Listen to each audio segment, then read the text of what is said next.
The first time I realized my parents would never really see me, I was 6 years old, sitting cross-legged in the patchy grass along the third baseline at Sam's Little League game. He was the golden boy, their pride and joy, and the stands erupted every time he swung the bat, even if he missed. That day, I remember clutching my little folder with the blue ribbon, the one from my first school poem. It was just something cute my teacher had printed out on yellow paper, but to me, it felt important. Still, no one in my family noticed. They were all too busy watching Sam steal second base. Looking back, my whole life has been built around being quiet, polite, and easy to overlook. Even my earliest memories are tinged with the sense that I needed to be less noisy, less demanding, less visible. I learned early that the best way to keep the peace was to keep my dreams tucked away in my journal, and not ask for applause. Our house in the Portland suburbs was modest, old blue paint, white porch railings that needed sanding, the faint scent of maple in the fall. Inside, every wall and shelf was a shrine to Sam. Football trophies lined the hallway, next to his gold-framed certificate for perfect attendance. There were family photos of Sam in every phase, Sam with his bat, Sam at the science fair, Sam blowing out candles. There was never a picture of me holding a book, or a ribbon, or even just smiling. Maybe if I'd asked, they'd have put one up, but I never found the courage. I used to wonder if the silence meant I was doing something wrong. When I was 8, I won second place in a statewide poetry contest. It was the first time anyone outside my family noticed me for something I'd made. I remember standing at the edge of the auditorium stage, looking out for Mom or Dad. I didn't see them in the crowd, just a sea of parents waving, clapping, cheering for their own. Afterward, my teacher, Mrs. Carter, put her hand on my shoulder and said, "You did beautifully, Emily. I hope your parents are proud." I smiled and told her I was sure they would be. The truth is, I had left a note for them on the fridge that morning, the same note that would still be there when I got home. That evening, Sam was celebrating a soccer goal with a pizza party in the backyard, balloons and laughter floating through the open windows. I ate my slice quietly on the steps and listened as my parents recounted every detail of his game, never asking where I'd been. That's how it went, year after year. Sam's minor achievements, making the B team, passing math, being voted most likely to succeed in middle school, were met with fanfare, pizza nights, new sneakers, endless photos. My milestones slipped by like shadows. Even when I had my small victories, a short story read aloud in English class, a library poster contest, I would find myself in my attic room, legs tucked under me, writing it all down in a journal nobody would ever read. Sometimes, I'd light a lavender candle, pretending it was a celebration. In that quiet space, surrounded by old books and the hum of rain on the roof, I convinced myself it didn't matter if nobody saw me, as long as I could keep writing. High school came, and the gulf only widened. Sam was now a local celebrity, quarterback, honor roll, prom king in waiting. My parents had Sam's future group chats with other parents, making plans for college visits and football scholarships. For me, they asked only if I'd finished my homework or needed a ride. Most days, I walked home alone, past the hedges I'd helped Mom plant years ago, now wild and tangled. My English teacher nominated me for a young writers' retreat in Seattle, and I remember handing the letter to Mom in the kitchen while she iced cupcakes for Sam's swim meet. She read it, nodded, and said, "That's nice, Em. Just remember to stay focused on your real classes. Writing is sweet, but it's not a plan." It was in sophomore year that I met Madison. She sat next to me in algebra, a burst of wild curly hair and bright laughter who didn't seem to care about popularity contests. We bonded over our mutual dislike of gym class and a shared love for old music. Madison was the first friend who noticed my writing, who would sneak me sticky notes with poetry prompt scrawled in purple pen. She came to every open mic night at the library, even when the only audience was 3 retired teachers and a bored librarian. Slowly, Madison became my lifeline, a safe place to speak without measuring my words. Looking back, maybe that's when I first learned what real support felt like. The pivotal moment that cemented everything came at dinner my senior year. My poem had been published in the Sunday edition of the Oregonian. It wasn't a big spread, just a column in the Youth Voices section, but it felt like my heart on a page. That night, as we passed around roast chicken and mashed potatoes, I pulled out the clipping and slid it across the table. "My poem got published," I said, voice steady but trembling. Mom smiled, glanced at it for a second, and said, "Oh, that's cute, Em. Pass the peas?" Dad barely looked up, already launching into a recap of Sam's upcoming football tryout. Sam grinned at me, then asked if I wanted to watch a movie after dinner. In that moment, I realized my biggest achievement would always be a footnote in my family's story. I spent that night in my room, curtains drawn tight against the world, the clipping still in my hand. The moonlight made the words blur together, but I memorized each line anyway, promising myself I would never let anyone else define my worth. I stared up at the ceiling, listening to the muffled laughter from downstairs, and felt something shift inside me, a quiet decision taking root. I would get out. I would leave for college as soon as I could, and I would find a place where being myself wasn't something to be apologized for. Sometimes, late at night, I wonder how my life might have been if they'd just looked up for a moment, if they'd clapped, even once. But then I remember Madison's voice at my first poetry reading, "You shine brighter than you think." In this life, we don't always get the applause we want from the people we hope will give it. But if we're lucky, we find someone who sees us, even when everyone else is looking the other way. And so, as high school drew to a close and the house filled with Sam's graduation parties and endless relatives, I started planning my own quiet escape. In my attic room, by the glow of a desk lamp and the hum of the city outside, I filled out college applications and imagined a different life, one where I was seen. I didn't know then if I would find it, but I knew I had to try. That night, sitting alone in the dark, I promised myself, I will leave. And someday, I'll write a story that nobody can ignore. College felt like escape, my first breath of oxygen after years spent underwater.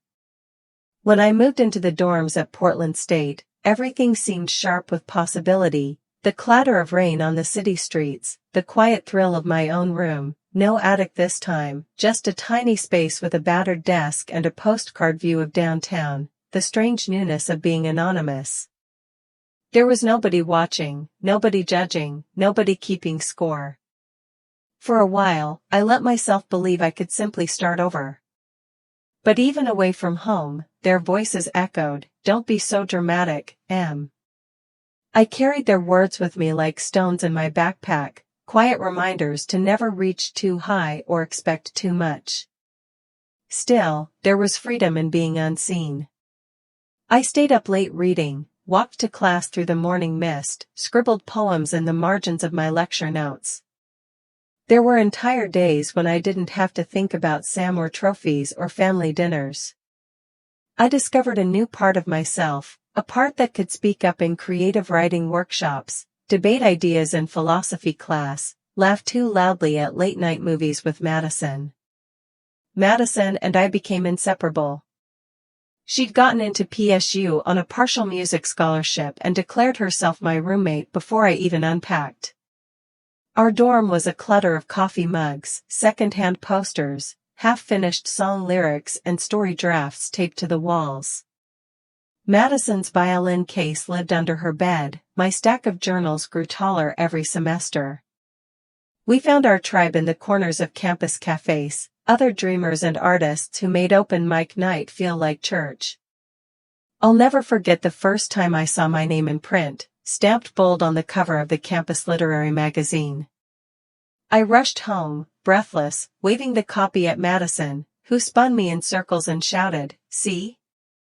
This is only the beginning, Em." Later that night, I took a photo and sent it to my parents, hope flickering even though I should have known better.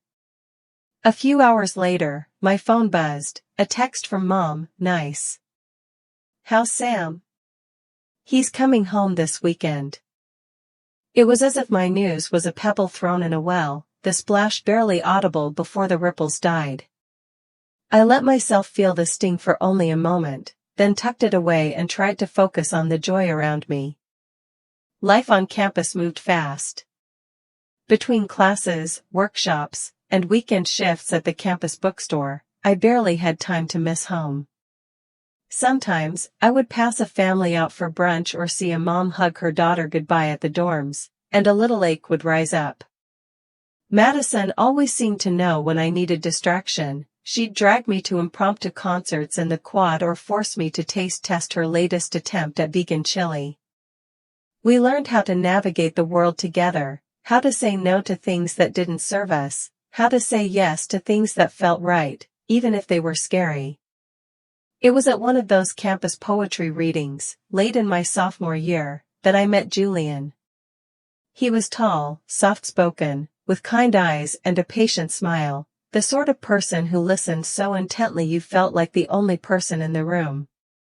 I was used to performing, to reading my work in a rush so I could disappear back into the crowd, but that night, Julian approached me after my set, holding a cup of burnt coffee. "You write like you mean every word," he said. I remember blushing, shrugging it off, but he didn't let me fade away. We talked for hours that night, about favorite authors, fears of failure, what it means to be truly seen. For the first time, I met someone who didn't ask about my family, who seemed to care about the girl in front of him, not the shadows behind. As the weeks turned to months, Julian became a gentle presence in my life. He encouraged me to submit my poems and essays, cheered every acceptance, and comforted me through every rejection. Sometimes, Madison would tease us, calling Julian my muse with a credit score, and he'd just smile and bring over fresh coffee. For the first time, I felt what it might be like to belong, not to a family or a legacy, but to a community that chose each other, every day. Still, there were moments when the past caught up with me. Sam would text out of the blue, letting me know he'd be in town for a sports tournament or asking for my notes from biology.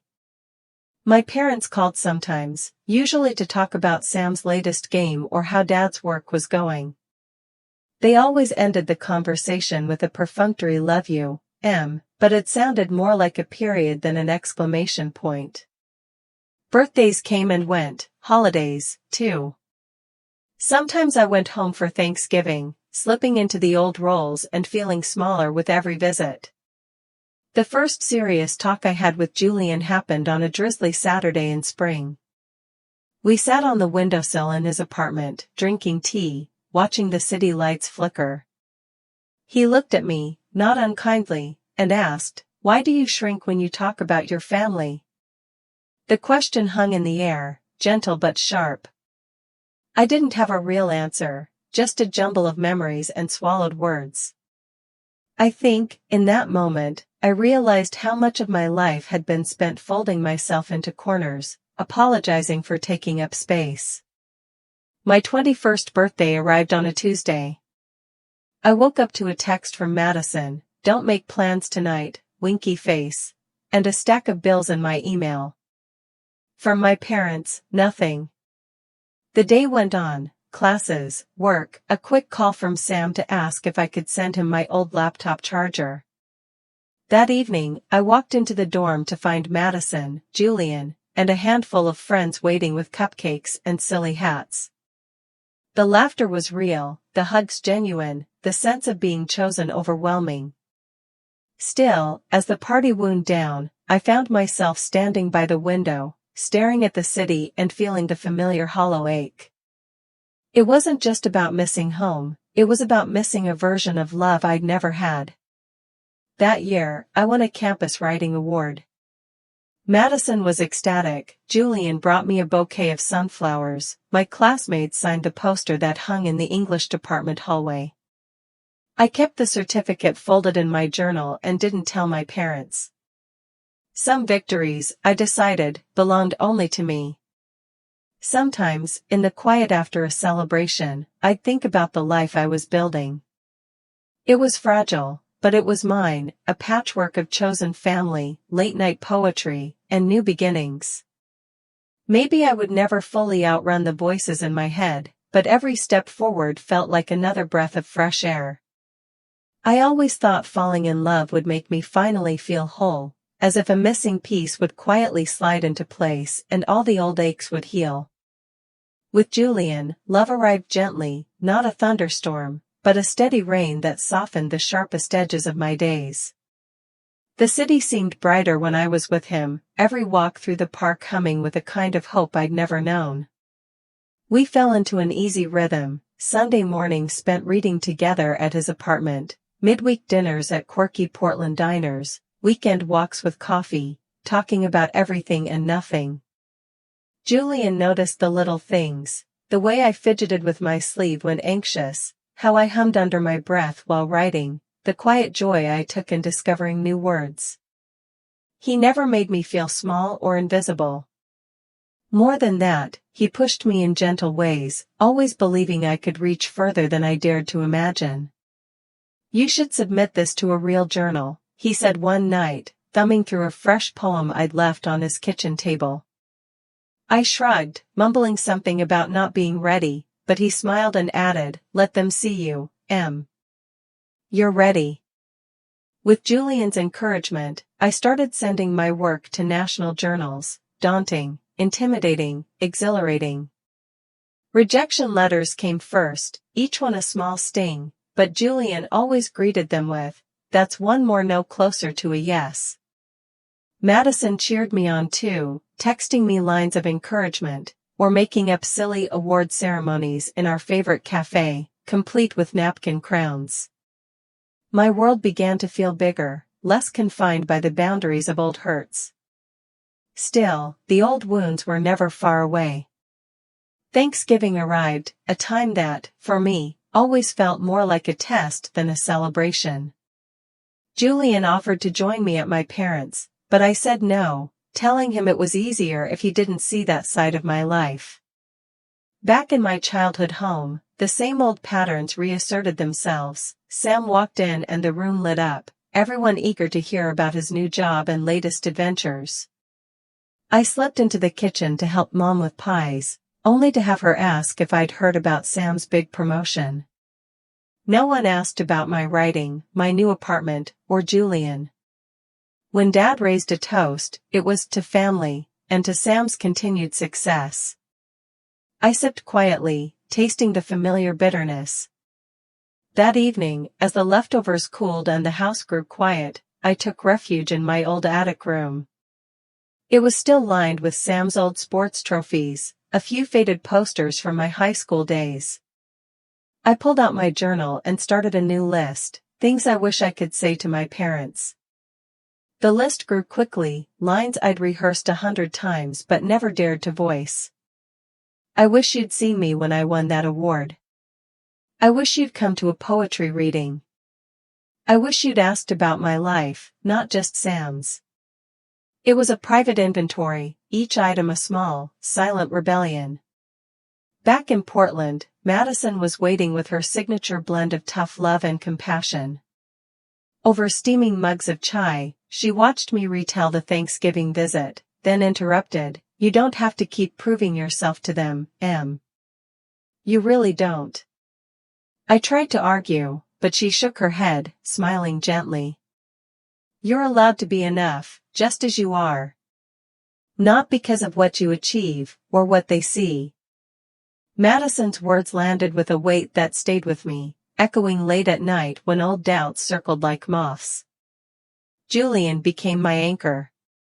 He filled my days with laughter, simple kindnesses, and quiet gestures, a note in my lunch bag, a bouquet of wildflowers for no reason, a playlist for hard days. He never tried to fix me, just made space for me to be exactly as I was. There were nights we'd stay up late, talking about our dreams, our fears, the families we came from and the futures we wanted. Sometimes I wondered if love could truly undo the old ache of not being chosen. One chilly Saturday, as the leaves turned and the city blushed gold, Julian took me for a walk in Forest Park. We wandered off the main trail, found a bench overlooking the city skyline. He reached into his coat pocket and, without any grand speeches or camera flashes, pulled out a small, simple ring. "Emily, I love you," he said, his voice steady as the trees around us. "I don't need big gestures or approval from anyone else. I just want to build a life with you, however it looks." My heart hammered in my chest. There was no fanfare, just his hand warm in mine and the hush of the woods. I said yes, tears blurring the city lights below us. Afterward, we went to our favorite diner, a place with chipped mugs and vinyl booths that smelled like cinnamon rolls and coffee grounds. Madison joined us, her squeal loud enough to make everyone stare. "You did it," she cried, pulling me into a hug. I watched Julian laugh with her, a kind of ease settling between the three of us, and thought maybe, just maybe, I could learn what it felt like to belong. But the old fears crept in as I walked home that night. I stared at my phone, thumb hovering over my parents' number, rehearsing the words in my head. Would they care? Would it be another nice? "How's Sam? Would my happiness ever matter to them?" I hesitated, anxiety swirling, unsure if I was ready for another wave of indifference. Sometimes at night, I'd flip to the last page of my journal and read my secret list. It changed from day to day, but the ache was always the same, wanting to be seen, wanting to be enough. Yet as I looked at the ring on my finger, I felt a small, steady hope growing inside me, a belief that maybe, in this new chapter, I could learn to choose myself. I told my parents I was engaged over the phone on a gray Saturday morning. I'd rehearsed my words a dozen times, searching for a version of myself they might finally recognize, confident, cheerful, deserving of a little joy. But when I finally called, the excitement knotted in my chest. All I got from Mom was a flat, "Are you sure it isn't too soon?" It's always too soon when it's about me. Dad was somewhere in the background, his voice barely audible, asking if Sam was coming home for the holidays. My news was brushed aside, like an unimportant memo lost in the shuffle of their real lives. I hung up and stared at my reflection in the dark screen of my phone, the ring on my finger looking smaller than it had a moment before. For a while I just sat there, the silence of my parents' house pressing through the phone line, heavier than the Portland rain outside my window. I tried to shrug it off, telling myself that their reaction didn't matter, that I was building a life of my own now, with people who really saw me. Julian found me on the couch, knees drawn to my chest, the old ache flaring up. He didn't try to fix it, just sat beside me and held my hand. "We're still getting married," he said quietly, with or without anyone's blessing. There was something comforting about his certainty, the way he filled our apartment with gentle laughter and the smell of coffee. He put a record on, one of those scratchy old jazz albums Madison found at a thrift store, and soon the rooms were warm again. Madison was the first to celebrate. She barged into our apartment that afternoon, arms full of flowers, a tiny bottle of champagne tucked under her arm. "Pop the cork, bride to be," she shouted, making me laugh for the first time all day. She declared we needed an engagement dinner, and within hours she'd wrangled a handful of our closest friends to replace for lasagna and wine. There were fairy lights strung across her kitchen, homemade paper hearts taped to the walls, and a lopsided cake with Emily plus Julian scrawled in blue frosting. It wasn't fancy, but it felt like home, a room full of people who chose to be there, who cheered for me without being asked. Meanwhile, Julian's parents sent a bouquet of lilies and a handwritten note. "Welcome to the family, Emily. "We're so happy for you both," it read in gentle cursive. The card was tucked into our kitchen window, the flowers filling the room with a sweetness that lingered for days. Later, Julian's mom called to ask about colors and dates, and his dad offered to help with the rehearsal dinner. Their kindness felt soft and unfamiliar, like stepping into sunlight after a long winter. I tried, once more, to bridge the gap with my own parents. I sent them photos, me and Julian laughing in the park, the ring glinting in the afternoon sun, a snapshot of Madison and me in party hats. I called, left voicemails. For a week, there was nothing but silence. Then a short reply from Mom, "We'll see." "Congrats, I guess." Dad never called back. Even Sam only texted a quick cool, "Congrats sis." A perfunctory gesture as he posted a string of updates about his new job on Instagram. Scrolling through Sam's feed one evening, I saw a photo that made me stop, my entire family out at a crowded steakhouse, balloons tied to the chair backs, a big cake on the table with "Congratulations Sam," piped in chocolate. The caption read, "Celebrating new beginnings with my favorite people." There was Mom, beaming at Sam, Dad raising a glass, all the cousins leaning in for the shot. My name wasn't mentioned, my presence not even a footnote. I stared at the picture until the screen blurred, then shut my phone and sat quietly in the dark. It was Madison who found me there, curled up by the window, lost in a fog of doubt. She brought a cup of tea and sat beside me, not speaking until I did. Finally I blurted, "What if I don't want them at my wedding? What if I'm happier without them?" The question hung between us, fragile and unfamiliar. Madison squeezed my hand and said, "Maybe your real family is the one you choose." There was a kindness in her words that loosened something inside me. That night, Julian and I sat on the living room floor, sorting through song lists and napkin samples, surrounded by laughter and half-empty mugs. He looked at me and asked, "Do you want them there, Em?" "For you, not for them." I didn't know how to answer. I wanted the storybook moment, the proud parents in the front row, but I also knew I couldn't keep setting myself on fire just to keep others warm. As the weeks passed, plans moved forward, Madison and Julian's parents stepping in, my own family receding into the background. The ache was still there, but it was quieter, softened by the voices of those who chose me. Sometimes, I looked around the table at Madison's or heard Julian's parents laugh and thought, maybe family isn't just the people who share your name, but the ones who choose to stay. Still, on quiet evenings, I found myself wondering if I could really let go, if I could have a wedding without the people who gave me life. The answer, I realized, was more complicated than I wanted it to be. Planning a wedding should feel magical, the kind of joyful chaos you see in movies. For me, it felt like tiptoeing around landmines, every step another possibility for disappointment.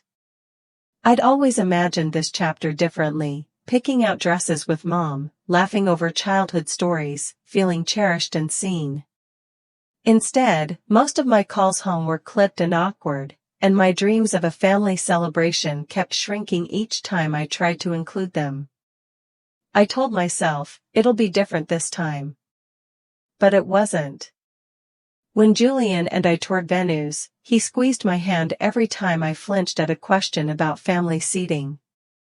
We visited a dozen places, grand ballrooms with crystal chandeliers, cozy gardens strung with lights, but nothing felt quite right until we found a small lakeside resort outside Portland. The air there was cool and sweet, and I could picture exchanging vows beneath the big oak by the water, the kind of honest beauty that didn't need fanfare. Madison came to every appointment, clipboard in hand, a tornado of energy and encouragement. "We're doing this your way," she said, sketching out timelines and color palettes on napkins. With her help, the vision started to take shape, simple, warm, filled with laughter and wildflowers. Madison knew when to push me and when to let me grieve quietly for the things I was missing. Julian's parents were over the moon, calling weekly to check on plans and offer advice from their own wedding day. One afternoon, a letter arrived, handwritten and full of warmth, offering to pay for the flowers and the rehearsal dinner. "Let us be part of your joy," Julian's mother wrote. The note made me cry, not just for the generosity, but for how freely it was given. But when it came to my own family, every step was an exercise in patience and lowered expectations. I called Mom and Dad, hoping for a spark of enthusiasm. Our conversations were full of excuses. Travel was expensive, work was busy, Sam might need the car for his new job. Mom said she'd check with Dad, Dad said he'd check with Sam. No one asked about the venue, the dress, or if I needed help. Sometimes, the line would go silent, and I could hear the muffled TV in the background, as if my call was interrupting something far more important. I sent group texts with photos of centerpieces and table settings, invitations, and guest lists. Responses were sparse, if they came at all. Sam, who now only texted occasionally, replied with a single thumbs-up emoji. It stung in a way I didn't want to admit, so I buried myself in logistics, guest counts, food tastings, late-night Pinterest boards. Madison and Julian picked up the slack, their excitement filling the void. Zoom calls with vendors became the new normal. I tried to involve my parents, sending links and dates, but they rarely joined, always claiming some last-minute conflict. The few times they did, the calls were awkward, Mom staring at her phone, Dad making vague comments about budget and keeping things simple. After one particularly uncomfortable call, Madison caught my eye and mouthed, "We got this, Em," as if to remind me that I didn't have to carry all of this alone. A week before the wedding, I called home for a final check-in, hoping for some sign that things would change. I could hear dishes clattering in the background, the hum of evening routine. "We'll have to see if we can make it," Mom said, her tone distracted, almost rehearsed. "Don't get your hopes up, okay?" There it was, the last little piece of hope quietly stamped out. I thanked her and hung up, staring at my phone until the screen dimmed. My hands shook, not from anger, but from the ache of finally believing her. That night, Julian found me on the balcony, bundled in an old sweatshirt, staring at the city lights. He wrapped his arms around me, silent for a long moment. "You know," he whispered, "we're going to have a beautiful day, no matter what. This is our beginning, Em. Nobody gets to take that from you." His words felt like a balm, soothing but real. Madison sent me a playlist called Best Day Ever, full of songs to dance to, even if it was just the three of us in the living room. I decided, then and there, that my wedding would be beautiful, with or without my family's presence. I let myself grieve for the childhood dream, but I also made space for the new reality, that love can show up in unexpected ways, sometimes wearing the face of a friend or the hands of a future in-law. The final week before the wedding was a whirlwind, fittings, phone calls, last-minute nerves. Julian's parents took over tasks with an easy grace, filling in every gap left by my own family. Their joy felt infectious, healing some part of me I didn't know needed mending. Madison coordinated the seating chart, sneaking in little surprises she knew would make me smile. Together, we built something that looked nothing like the fairy tale I once imagined, but maybe that was the point. On the last night before the ceremony, I sat by the window, the air humming with quiet anticipation. For the first time, I felt a calm certainty, whatever happened, I would be okay. There's a saying that stuck with me, you can't control who shows up for you, but you can decide who gets a seat at your table. And in that moment, I was ready to fill my table with those who truly cared. The morning of my wedding, I checked my phone before even getting out of bed. For a foolish second, I thought maybe, just maybe, there would be a message from my parents. There was nothing. No text, no missed call, not even the echo of an apology. I stared at the blank screen, my heart thudding as quietly as the sunrise outside my window. I told myself it was fine, that I'd braced for this moment. But it still stung. The lakeside resort glowed in the soft summer light, every flower bursting with color, every guest already buzzing with excitement. Madison bustled around with her clipboard, making last-minute checks on the seating chart and herding the groomsmen into their places. She winked at me as she handed over my bouquet, whispering, "Breathe, Em. You've got this." The air was full of laughter and the faintest hint of lake water on the breeze. Julian's parents greeted me with hugs, their faces shining with genuine pride. His mother pinned a small, blue forget-me-not onto my dress, "For luck," she said, her eyes kind and full of emotion. It was a small thing, but it steadied me. All around, friends and chosen family buzzed and hugged, offering gentle words and joyful smiles. Madison took my hands, her own eyes bright with happy tears. "You are loved, Em. Remember that, every second today." We lined up for the ceremony, my heart fluttering with 1,000 conflicting feelings, joy, grief, disbelief that I was about to walk toward my future with no one from my past watching. The music started, a soft melody played by a string quartet.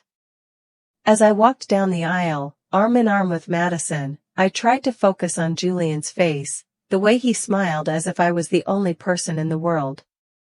The 2 empty seats in the front row spoke louder than anything my parents could have said. They were a bigger statement than any words, a quiet void, a message only I could hear. But every other seat was filled with people who chose to be there, friends from college, neighbors who'd watched me grow up, Julian's family with their open warmth. As we said our vows beneath the old oak, I felt my voice steady, anchored by Julian's steady gaze. I didn't think of who was missing, just of the love that filled every space they left behind. The ceremony was beautiful, almost dreamlike. The sunlight danced on the water, and every laugh felt brighter, every cheer more genuine. When we kissed, the crowd erupted, and for a moment I believed, truly believed, that I could have a life full of joy, even if it didn't look the way I once imagined. At the reception, the air buzzed with music and laughter. Julian's father offered a toast, gentle and sincere, and then Madison stood up, her voice trembling with emotion. "To Emily, who loves with her whole heart, even when it's not returned. To building a life out of hope and kindness, and to choosing happiness even when it's hard." Her words struck something deep inside me. There were tears, but they were the kind that came with gratitude, not regret. During dinner, I slipped outside for a moment of quiet, wandering down to the dock. The lake was calm, mirroring the soft pastel sky. I pulled out my phone, and habit took over. I scrolled through social media, as if searching for a sign. That's when I saw it, Sam's Instagram story, a familiar backyard barbecue at my parents' house. Balloons, burgers, laughter. The dog wore a party hat. The caption read, "Family time, wouldn't have it any other way." The sting was sharp, a fresh cut on an old wound. For a few minutes, I let myself feel it all, the ache, the disappointment, the memory of every time I'd waited to be chosen. But then, something shifted. I realized, standing by the water with the echo of Madison's words in my heart, that I didn't need their permission to be happy. I could mourn what was missing, but I didn't have to let it define the rest of my life.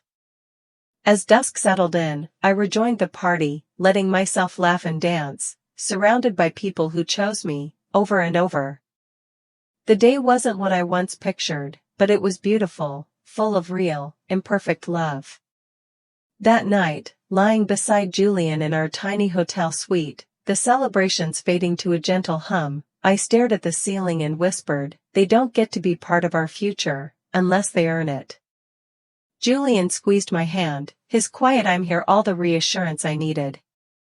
Later, by the soft glow of a bedside lamp, I opened my journal and wrote, "Today, I got married. And I chose myself." The words felt true and steady, like a gentle promise to the person I was becoming. I knew the road ahead wouldn't always be easy, but for the first time I felt free to walk it in my own way. The silence from my parents stretched on, thicker than ever after the wedding. There were no calls, no texts, not even a late card in the mail pretending to have gotten lost. Sometimes, when the evenings grew quiet and the city lights blurred outside our apartment window, I found myself still checking my phone for their names. Old habits die hard. A part of me still wanted something, a word, a sign, a small acknowledgement that I had started this new chapter of my life. Julian and I settled into married life with a gentle rhythm. Mornings began with coffee and the quiet shuffle of slippers in the kitchen. He always made sure there were fresh blueberries in the fridge, just the way I liked, and would slip silly notes into my bag before I left for work. The apartment was small but warm, the walls slowly filling with our own stories, photos from weekend hikes, concert tickets pinned to the fridge, mismatched mugs collected from thrift stores. Julian was steady and present, the kind of partner who made the world feel just a little safer. Weekends were our time. Sometimes we'd drive to the coast, salty wind in our hair, stopping for clam chowder at a roadside cafe. Other days, we hosted game nights or quiet dinners, our table crowded with friends and laughter. Julian's parents became a second family, inviting us for Sunday brunches or dropping by with homemade bread. Their warmth was steady, never forced, a comfort I didn't know I'd missed. Madison, always my anchor, was the one who broke the news that she'd gotten a job offer in Seattle. She delivered it over pizza one Friday night, her voice caught somewhere between excitement and apology. "It's a big step, Em. But it's just a few hours up the road, I'll be back all the time."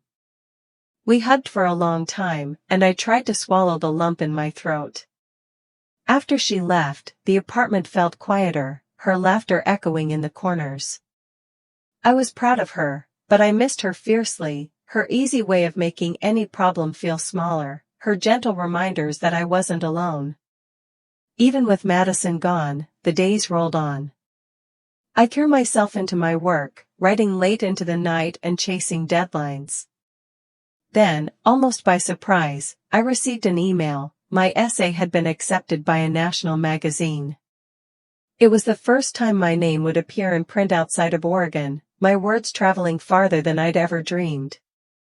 Julian was the first to celebrate, spinning me around the living room while the cat darted under the couch in alarm. We ordered takeout and called Madison, who whooped so loudly over the phone I worried she'd wake her neighbors. That night, I took a picture of the magazine cover and sent it in the family group chat, just as I'd done with every small victory before. I waited. Hours passed, then days. Sam liked the message but didn't say anything. My parents stayed silent. Their absence settled in my chest, a dull ache that flared every time my phone buzzed with a new notification, only to find it was nothing important. Sometimes, in those quiet hours, I wondered if they'd ever really cared about the things that mattered to me. I remembered every time I'd sat at the dinner table, hoping for a word of praise, only to hear about Sam's latest adventure or someone else's child's accomplishment. It hurt, even now, to admit how much I still wanted them to see me. I felt both proud and hollow, proud of what I'd built, hollow from the spaces they left empty. Julian was gentle through these moods. He never pushed, just held me close and listened when I needed to talk. "You did this, Em," he'd say. "You made a life for yourself, for us. That's something to celebrate." His kindness helped, but I still caught myself searching for meaning in every silence, every space where their voices should have been.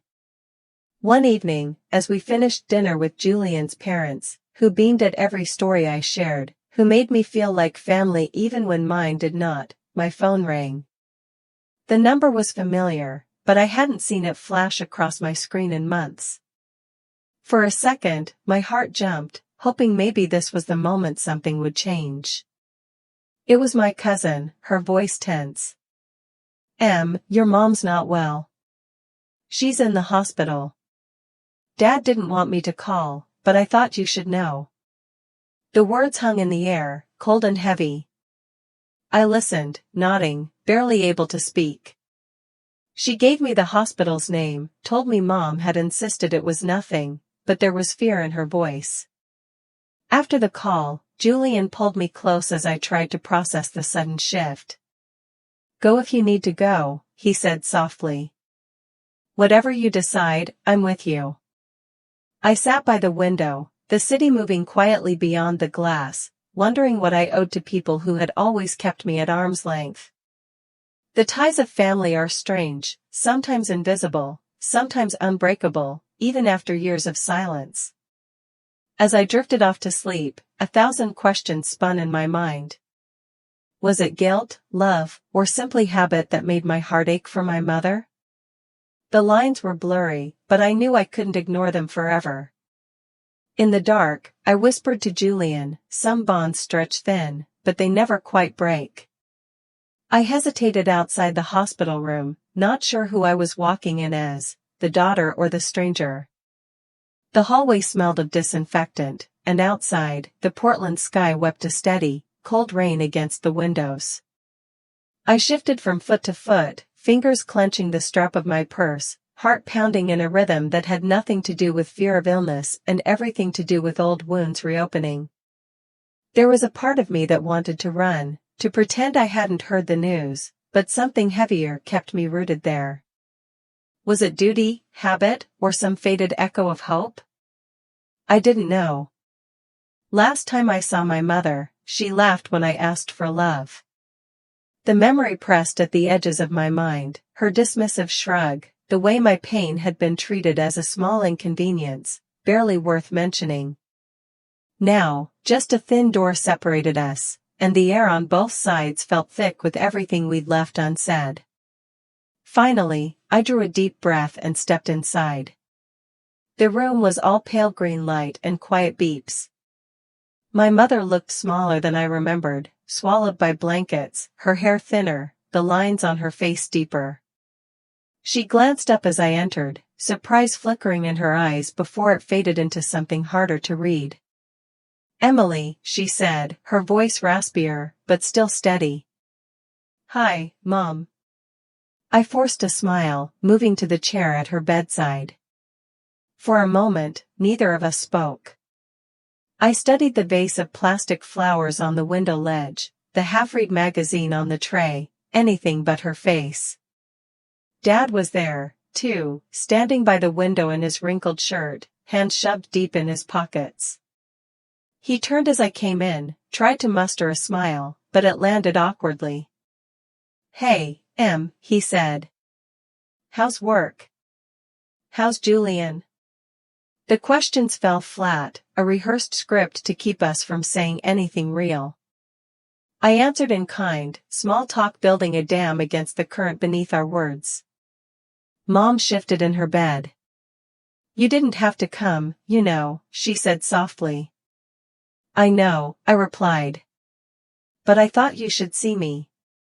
It was as close as I could come to saying what I meant, that I still showed up, even when they hadn't. A nurse came in, adjusted the machines, and left us again in uneasy silence. The clock ticked louder than our conversation. Dad commented on the weather, on traffic, on Sam's new job, anything but the reasons for my visit or the things we'd never said. I felt the urge to fill the space, to ask for something more, but the words lodged in my throat. Sam arrived a little while later, carrying coffee cups and his familiar easy grin. Hey, he said, pressing a warm cup into my hands. You look good. Married life suits you. He tried to lighten the mood, cracking a joke about hospital food, but even he couldn't bridge the gap between us. At one point, when Dad stepped out to talk to a nurse, Sam leaned in and lowered his voice. They just don't get it, he said, eyes gentle. It's not you. It never was. I nodded, grateful and angry all at once. If he understood, why didn't he ever say so before? The afternoon dragged on in a blur of half-conversations and the rhythmic whir of machines. I watched Mom study the view outside, the way her hands trembled slightly when she reached for her tea. At last, as the light faded, she spoke, her voice unexpectedly clear. You always had a strong heart, Emily. Stronger than you know. The words hung between us, heavy with things she didn't say. There was no apology, no admission of regret, just a compliment dressed in resignation. I wanted to ask why it had taken so long to say even this much. I wanted her to say she was sorry, that she'd missed me at my wedding, that she'd failed to see me for all those years. But she didn't. I realized she probably never would. We talked a little longer, about nothing important, the weather, the hospital food, how the nurses liked her quilt. Dad came back, tried again to fill the silence. I stood to leave, feeling a strange mixture of relief and sorrow. I bent to hug Mom, her body frail and cold, and for a moment she held my hand. Take care, Emily, she whispered, her fingers letting go far too soon. Walking out of the hospital, the gray rain clung to my hair, and the world felt oddly distant, as if I was watching myself from far away.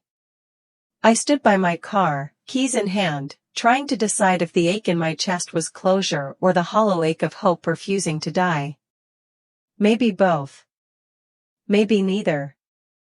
That night, back home, I lit a candle on my desk and opened my journal. I wrote about forgiveness, the kind that isn't earned, but given so you can move forward. I wrote about boundaries, about what I was willing to hold and what I needed to lay down. The words flowed slowly, weighted by the years, but with every line, I felt something shift. In the end, I realized I didn't need to make peace with my parents to make peace with myself. Some lessons take a lifetime to learn. Sometimes, what you need most is permission to let go, to stop waiting for someone else's apology and start writing your own ending.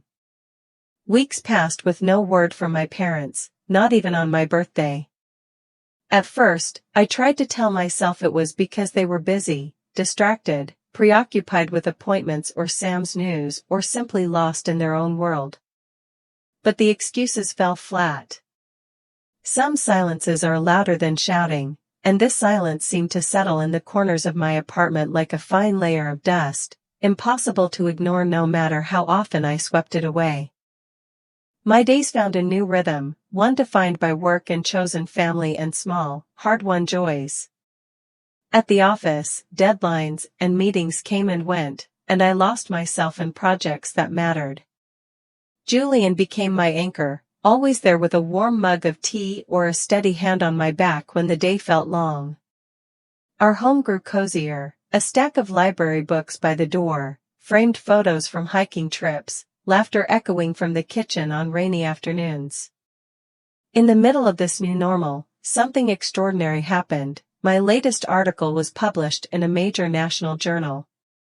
I still remember the shock of seeing my byline in bold print, the rush of pride and disbelief as emails poured in, congratulations from colleagues, old professors, even strangers who'd stumbled across my words. My phone vibrated with texts from friends, Madison's name popping up in all caps. You did it. Proud of you. For a brief moment, I let myself feel seen, valued, more than a shadow in someone else's story. Julian didn't let the moment slip by. That Friday night, I came home to find candles lit on the dining table, takeout from my favorite Thai restaurant, and a tiny homemade banner taped above the window, "You're published." He pulled me into a hug, the kind that melted away whatever weight I still carried. We ate pad thai and laughed, toasting to new chapters and the promise of more. Madison joined in over video call, raising her coffee mug from her new apartment in Seattle. "This is just the start, Em," she said, grinning. "Keep going." Don't let the past pull you back. The weekend after, Madison surprised me with a visit. We wandered the book festival downtown, ducking into tents to smell new paper and listen to poets read under the gray Portland sky. We sat in a crowded cafe, catching up over lattes, and I told her about the silence from my parents, the way it lingered, how I kept waiting for it to change. Madison looked at me with that steady, loving gaze she's always had. "You don't have to carry this, you know," she said softly. "You can set it down. You're allowed to outgrow old pain." That night, alone in my room, I looked through old messages on my phone, birthday wishes, family group texts, clipped responses, and long stretches of nothing. My parents' numbers glared back at me, like open wounds that refused to heal. With a deep breath, I did something I'd never dared before. I deleted their contact information. No fanfare, no drama, just a quiet act of reclaiming space for myself. It felt both terrifying and liberating, a small, powerful way of saying I could choose what and who I let into my life. The sense of lightness didn't last long. A few days later, as I sipped coffee at my desk, an email from my father appeared in my inbox. The subject line was simple: help. For a moment I couldn't breathe. I opened it, half expecting some mundane family update, but the message was short and direct: "We need help with medical bills. Anything you can do would mean a lot." There was no greeting, no mention of my birthday, no reference to my recent success. Just a request, plain and bare. I stared at the screen, heart pounding, old reflexes urging me to jump in, to fix things, to prove my worth by being useful. But another voice, quieter, stronger, reminded me of the boundaries I'd started to build. Julian found me standing in the kitchen later that evening, my phone on the counter, tears threatening at the edges of my resolve. He didn't rush me, just wrapped his arms around me and waited. We talked late into the night, curled up on the sofa with blankets pulled tight. I told him about the email, the guilt that came in waves, the part of me that still wanted their approval, even when I knew it would never come. Julian listened, patient and kind. "You don't owe anyone your peace, Em. Not if it costs you everything else," he said gently. "You've given enough."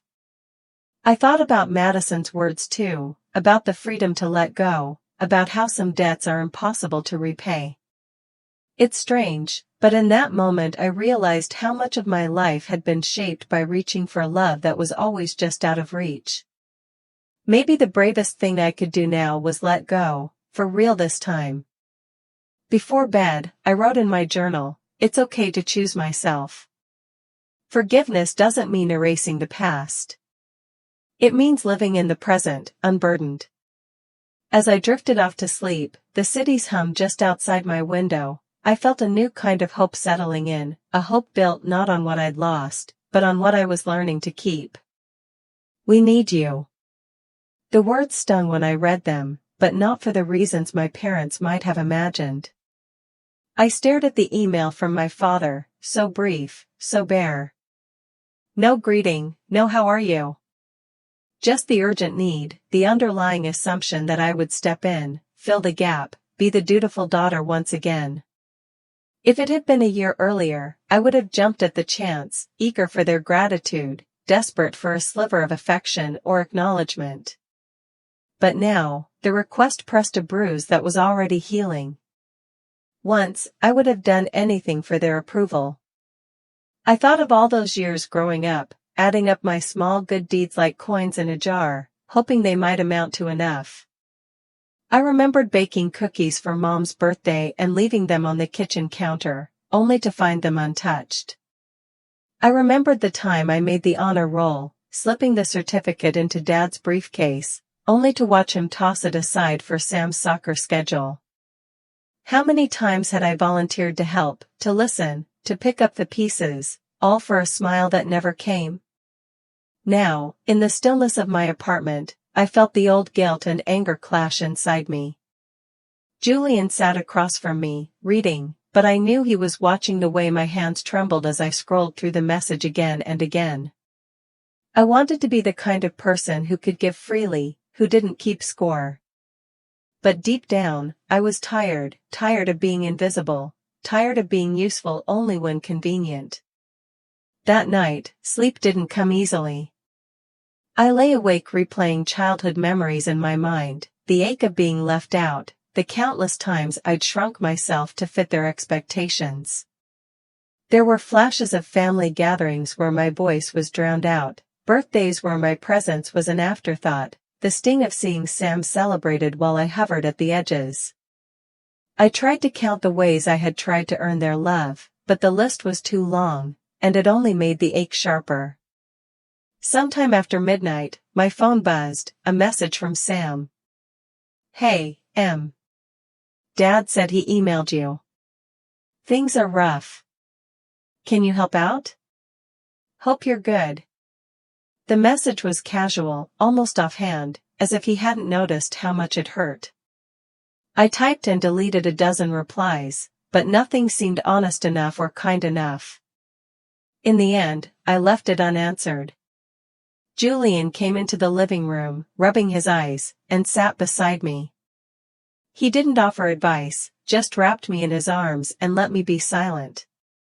After a while, he spoke quietly. "You get to choose what's fair to you, Em. You don't owe anyone your happiness, not even your family. Not if it hurts you to give it." His words echoed in the quiet. I knew he was right. There's a difference between kindness and self-sacrifice. It's not cruel to protect yourself, sometimes, it's the bravest thing you can do. The next morning, I made tea and sat at my laptop, the email still open. My fingers hovered over the keys as I tried to find words that were honest and true. I remembered a phrase I'd read once: "You can love people and still choose not to let them hurt you." That was what I wanted, a boundary, not a punishment. After a deep breath, I began to type. "Dad, I hope Mom is comfortable and that you're all getting the care you need. I wish you peace as you navigate this difficult time. But I can't set myself on fire to keep you warm. I built a life outside of old wounds, and I need to honor that. Please understand, this is not out of anger, but clarity. I hope you find the help you need. Emily." I read the message over and over, looking for cruelty and finding only a calm resolve. When I finally hit send, my heart beat hard but steady. There was no sense of victory, just a strange, unfamiliar lightness, as if a burden I'd carried so long I forgot its weight had finally slipped from my shoulders. The day passed quietly. There was no reply. The silence was, in its own way, an answer. I watered the plants, worked on my latest article, let Julian distract me with silly stories from his day. Every now and then I'd check my inbox, but there was nothing but old bills and spam. That evening, Madison sent a text, "Proud of you, Em. Seriously. Boundaries are hard. Call if you need to yell at the sky." I smiled, grateful for the friends and love I'd chosen for myself. As I climbed into bed that night, the apartment humming softly around me, I realized that forgiveness wasn't a gift I needed from my parents. It was a gift I could give myself, a gentle way of closing an old chapter and making room for new ones. Some days, it still hurt, the empty space where family should be. But most days, I found comfort in the quiet, the knowledge that I had finally chosen myself, not out of spite, but out of self-respect. Closure isn't a door that slams, it's a window that quietly lets in light. It didn't arrive all at once, or with a single cathartic conversation, but crept in on the edges of my days, a laugh over morning coffee, the warm glow of lamplight on a quiet night, a sudden sense of ease where anxiety once lived. I stopped waiting for their applause and started clapping for myself, slowly at first, then louder, more boldly, until it became as natural as breathing. With the ache of my parents' silence no longer dictating every emotion, I started to notice how much life I'd built in their absence. The apartment Julian and I shared was no longer just a refuge, it was a home, layered with memories. The bookshelf sagged under the weight of favorite novels and dog-eared poetry collections. The fridge was cluttered with photos from our hikes, ticket stubs from concerts, postcards from friends near and far. Laughter lingered in the corners, soft and sustaining. Work was no longer just a means of escape, it became a source of genuine pride. I joined a local writers group, shy at first, but soon found myself sharing pieces in workshops and cheering others on. My articles, once met with the dull ache of wanting to impress someone who didn't care, were now a point of connection, with readers, with colleagues, with myself. At a cozy coffee shop one evening, an aspiring poet thanked me for a piece I'd written about growing up unseen.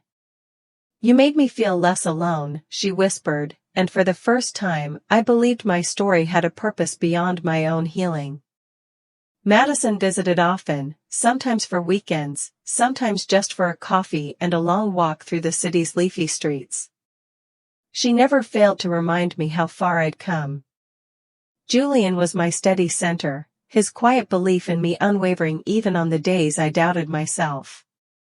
Together, we filled our lives with dinners and laughter, with friends who became family, and with small celebrations that had nothing to do with old wounds. Then, one rainy afternoon, an email arrived that made my hands tremble, not with fear, but with disbelief. I was invited to give a TEDx talk on resilience and self-worth. At first, the idea felt impossible. Who was I to stand on a stage and offer wisdom? What did I have to say that anyone else would want to hear? But Julian and Madison wouldn't let me shrink away. "You've lived this," Madison said, squeezing my hand across the kitchen table. "Your words matter. Let them out." The weeks leading up to the event blurred by in a mix of nervous energy and excitement. Julian and Madison rehearsed with me in our living room, Julian timing my pauses, Madison offering feedback with a mixture of tough love and unwavering support. I rewrote my speech a dozen times, trimming away the apologies, sharpening the truth.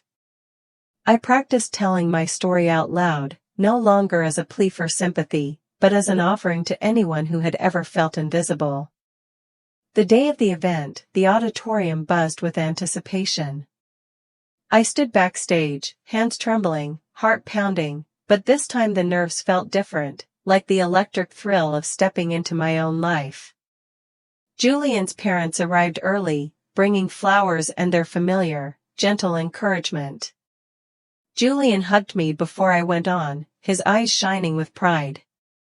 "You're ready, Em. Go show them who you are." I walked onto the stage, blinded for a moment by the lights, then steadied by the quiet, expectant hush. I found Julian in the front row, Madison beside him, their faces lit with the kind of love that can't be faked. I took a breath and began, not with apologies, but with the simple truth of my journey. I grew up believing love was something you had to earn, something you could lose if you weren't loud enough or bright enough or easy enough to love. For years, I tried to shrink myself to fit into someone else's story, to win applause from people who never clapped for me. But here's what I've learned: your worth isn't something anyone else can give or take away. You find it by choosing yourself, by building a life with the people who truly see you, by clapping for yourself even if no one else does. As I spoke, the weight of all those silent years lifted. I saw heads nodding, tears glistening, smiles blooming in the audience. I talked about finding chosen family, about forgiveness that doesn't always mean reconciliation, about how healing is slow and sometimes lonely, but always possible. When I finished, the auditorium erupted into a standing ovation, applause that echoed in my bones. Julian stood in the front row, wiping away tears, his pride shining brighter than any spotlight. Afterward, people pressed my hands, thanked me for saying what they'd needed to hear. Madison squeezed me in a bear hug. Julian held me close, whispering, "You did it. You really did it." For the first time, I felt seen, not for what I could do for someone else, but for who I had become. Later that night, curled up at home, I reflected in my journal, my worth was never theirs to give or take. The applause I needed was my own. And with every step forward, I was learning to give myself what I had waited so long for. I once thought my family's absence would always haunt me. I was wrong. I see it now, in the bright, fresh promise of spring, the way the cherry trees burst into bloom after months of gray, the soft light filling every corner of our home. There are still scars, places inside me that ache when I brush up against old memories, but so, too, are there flowers, joys and friendships and hard-earned love that grew in the cracks. Life found a gentle rhythm again. Julian and I spent our mornings with hands wrapped around coffee mugs, windows flung open to let in the scent of rain-washed earth and new grass.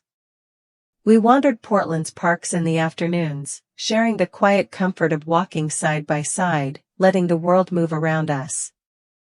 It's amazing how ordinary happiness can feel after years of reaching for it, how easy it is to laugh when you finally stop waiting for someone else's permission. One Friday in April, we hosted a dinner for friends and chosen family. Madison came down from Seattle, carrying a bouquet of wildflowers and a homemade pie. Julian's parents brought bread warm from the oven, their laughter filling our kitchen as they swapped stories with old college friends. Plates clinked, glasses refilled themselves, and someone put on music that made even the most reluctant among us dance. Our home felt alive, every room humming with the warmth of people who truly saw one another. Near the end of the night, Madison caught my eye across the table and grinned. "Look at you, Em. Remember when you thought you'd never have this?" I smiled, feeling the truth of it settle deep.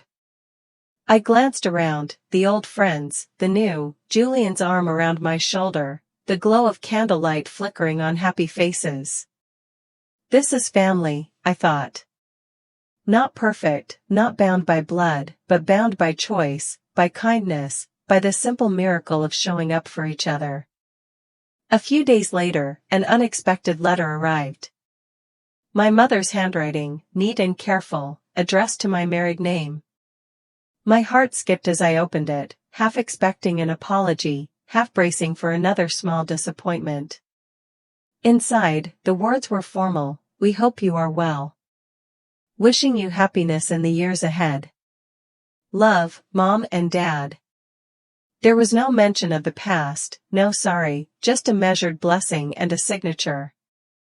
I held the letter in my hands for a long time, letting every feeling come and go, sorrow for what would never be, relief for the boundaries I'd set, and peace, the quiet certainty that I no longer needed their approval to be happy. I tucked the letter into a drawer, a marker of how far I'd come. The ache was still there, but it no longer defined me. I was free to move forward. That night, after our guests had left and the house had quieted, I found myself lingering at the table, fingertips tracing the grain of the wood. Julian joined me, resting his chin on my shoulder, and Madison leaned in from the doorway, sleepy but content. We sat together in easy silence, no need to fill the air with anything more. I thought of all the things I'd lost and all I had gained, how the scars of old wounds had become part of the story, but not its ending. The voices in my head that once echoed with longing had softened. I looked at my friends, at the family I'd chosen, and knew with absolute clarity, this was home, this was enough. Later, in the gentle hush of midnight, I picked up my pen. There was a fresh notebook waiting, its pages blank and full of promise. For a moment, I hesitated, then began to write, not for applause or approval, but for myself, for the girl who had once wondered if she would ever be seen. This new story would belong entirely to me.